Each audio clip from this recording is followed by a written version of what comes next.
हमने UGC net और GSAT का कॉमर्स का बैच स्टार्ट कर दिया है। ठीक है, तो आज हमारा है पार्ट नंबर 2 स्टार्ट होने जा रहा है।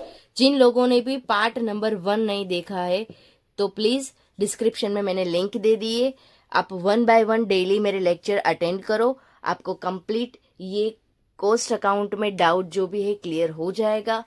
आज हम स्टार्ट करेंगे अपना पार्ट नंबर 2। ठीक है, और एक बात कि मैं जब भी चला रही होती हूँ जो भी टॉपिक्स, अगर आपको समझ में आ गया है, आपको लिखना है, तो आप उसका एक स्क्रीनशॉट ले लीजिए और वीडियो पॉज करके आप देख लीजिएगा। आज हम स्टार्ट करेंगे कि functional classification of cost sheet. आज हम स्टार्ट करेंगे functional classification of cost sheet जो हम लोगों ने कॉलेजेस में बनाए हैं। क्या होता है कि अगर हमको एक पर्टिकुलर एक प्रोडक्ट की बात करते हैं तो हम सबसे पहले क्या बनाते, तो उसका एक फॉर्मेट है।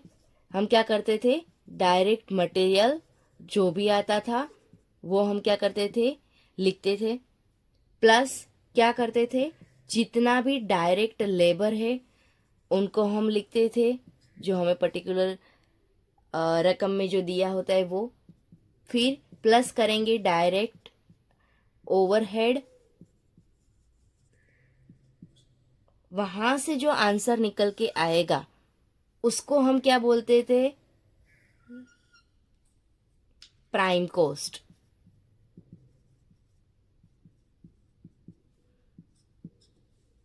ठीक है, यानी डायरेक्ट मटेरियल को प्लस किया, डायरेक्ट लेबर को प्लस किया, डायरेक्ट ओवरहेड को प्लस किया, तब हमें जाके क्या मिला, प्राइम कॉस्ट। ठीक है, अब प्राइम कॉस्ट के अंदर हम ऐड क्या करते थे, फैक्ट्री ओवरहेड। तो फैक्ट्री ओवरहेड को हम जैसे ही प्लस करते हैं तो टोटल हमारा निकल के क्या आता है, हमें क्या मिलता है, फैक्ट्री कॉस्ट। ठीक है, अब फैक्ट्री कॉस्ट के अंदर हम क्या ऐड करेंगे, एडमिनिस्ट्रेटिव ऑफिस, यानी कि उसके जो भी एक्सपेंस है वो।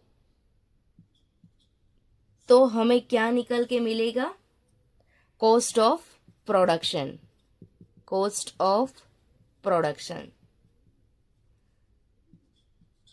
अब उसके अंदर हम ऐड क्या करेंगे, selling and distribution cost, selling and distribution overhead यानी कि एक्सपेंस।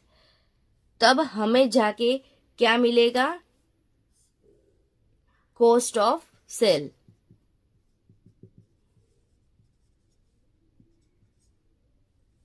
अब उसके अंदर हम क्या करेंगे कि प्रॉफिट को ऐड करेंगे। तो हमने प्रॉफिट को ऐड किया तो हमें जाके क्या मिला, सेल, यानी कि टोटल सेल। ठीक है, जो ये हमारा है पूरा यानी फंक्शन ऑफ क्लासिफिकेशन, ये हमने ऑलरेडी डिस्कस कर लिया है अपने कॉलेजेस में। ठीक है, आप इनका एक बार स्क्रीनशॉट ले लीजिए। अब हम बात करते हैं कि व्हाट इज कन्वर्जन कॉस्ट। ठीक है, तो कन्वर्जन कॉस्ट किसे कहेंगे, ऐसा कॉस्ट कि जिसको कन्वर्ट किया जाता है, रॉ मटेरियल को कन्वर्ट किया जाता है फिनिश गुड के अंदर। यानी सबसे पहले हम कोई ना कोई काचा माल प्रिपेयर करेंगे। ठीक है, उसको हम एक पर्टिकुलर एक प्रोडक्ट का शेप देके वो प्रोडक्ट बनके तैयार होता है, यानी कि इस रॉ मटेरियल को कन्वर्ट करके हमने फिनिश गुड में उस प्रोडक्ट को तैयार किया, जिसको हम क्या कहते हैं, कन्वर्जन कॉस्ट। और कन्वर्जन कॉस्ट का एक फॉर्मूला है, आप लिख लीजिएगा, direct labour plus direct expense plus factory overhead.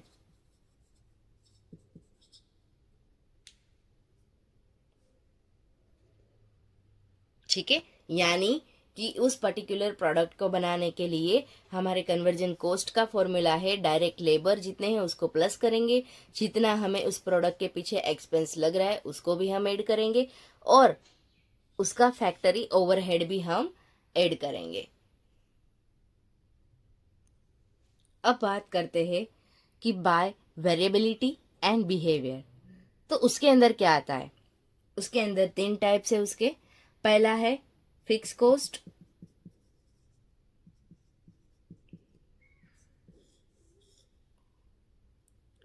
Variable cost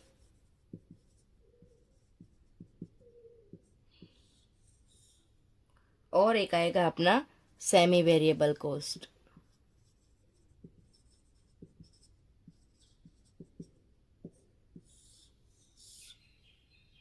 ठीक है। फिक्स कॉस्ट यानी ऐसा कॉस्ट जिसका कॉस्ट फिक्स ही है, नो चेंज। ठीक है। जैसे कि एग्जाम्पल में हम ले लेते हैं, रेंट आ गया, डेप्रिसिएशन आ गया,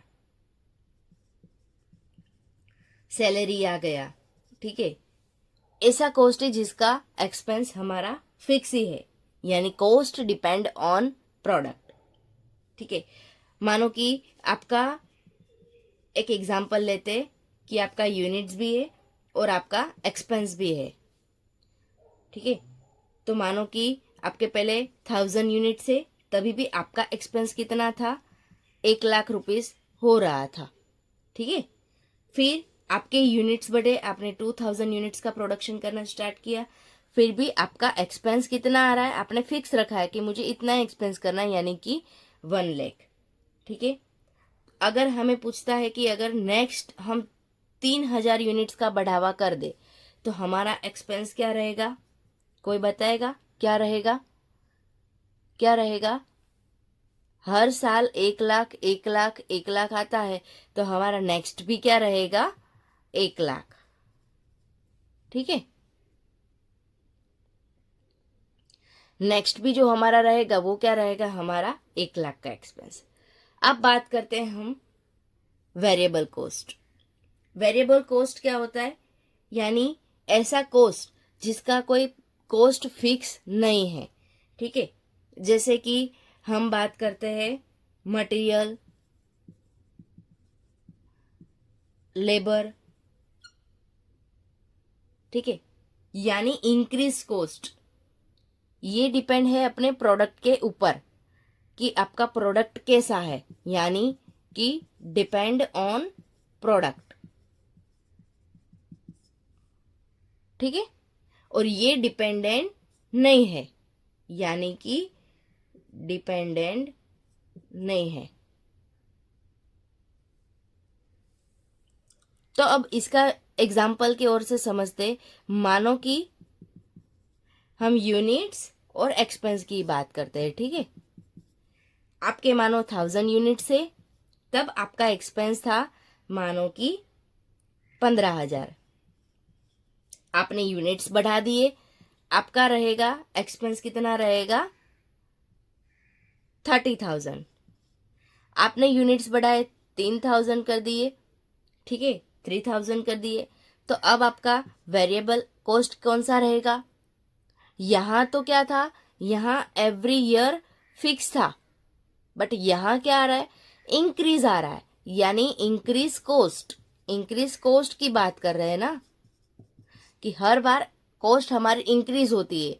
तो अगर मेरा यहाँ 15,000 था, उससे आगे जाके मैंने अगर 2,000 यानी 1,000 और यूनिट्स प्रोड्यूस किए, तो मेरा कॉस्ट निकल गया 30,000।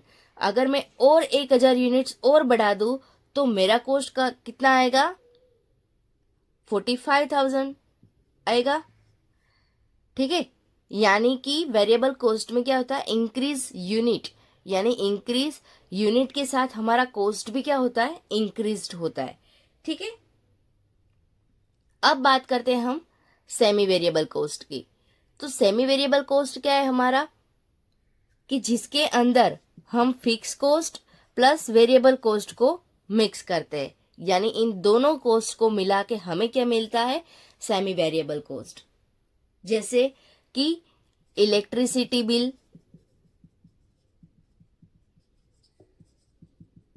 Then telephone bill, telephone bill. ठीक है। इलेक्ट्रिसिटी बिल हमारा हर मंथ का फिक्स है कि हमें हर मंथ पे करना है। टेलीफोन का भी बिल हमें हर मंथ पे करना है, बट कितना करना है, एक ईयर में कितना बढ़ेगा कितना कम होगा, ये डिपेंड है अपने पर्टिकुलर बिल के ऊपर। ठीक है, तो इसके अंदर क्या आएगा, अपना फिक्स तो है ही, साथ में वेरिएबल भी है कि कितना कॉस्ट बढ़ा के आएगा, कितना एक्सपेंस आएगा। ठीक है, जैसे कि मानो कि मैं अभी एक बात कर रही हूँ यूनिट्स और एक्सपेंस की, सेम एग्जांपल लेते ताकि आपको सब डाउट क्लियर हो जाए। ठीक है, हम 2 ईयर का डेटा लेते। पहले ईयर में हमने क्या किया, 5000 यूनिट्स का हमने प्रोडक्शन किया, तब हमारा एक्सपेंस कितना था, मानो कि 13600, यानी कि 13600।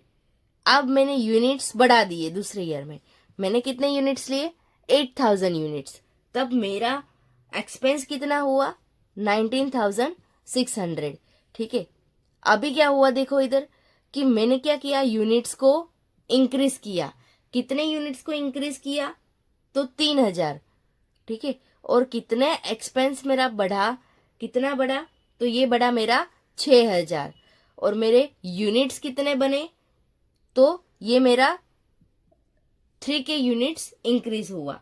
ठीक है, तो अब हम जब वेरिएबल कॉस्ट पर यूनिट निकालेंगे, वेरिएबल कॉस्ट पर यूनिट निकालेंगे तो क्या आएगा, हमारा total expense divide by units. तो एक्सपेंस कितना आया, 6000 डिवाइड बाय 3000। तो हमें वेरिएबल कॉस्ट कितना मिला, तो वेरिएबल कॉस्ट कितना मिला, 2 रुपीज। ठीक है, तो वेरिएबल कॉस्ट हमारा निकल के कितना आया, 2। आई होप आप सबको ये क्लियर हो गया होगा। आई होप आपको वेरिएबिलिटी बिहेवियर में क्लियर हो गया होगा। आप एक स्क्रीनशॉट खींच सकते हो।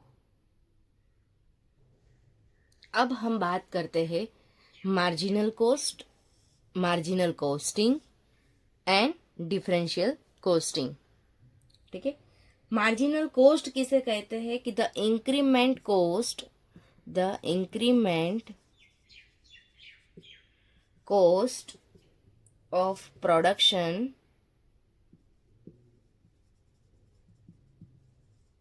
which arise a unit increase, a unit increase in the production। ठीक है,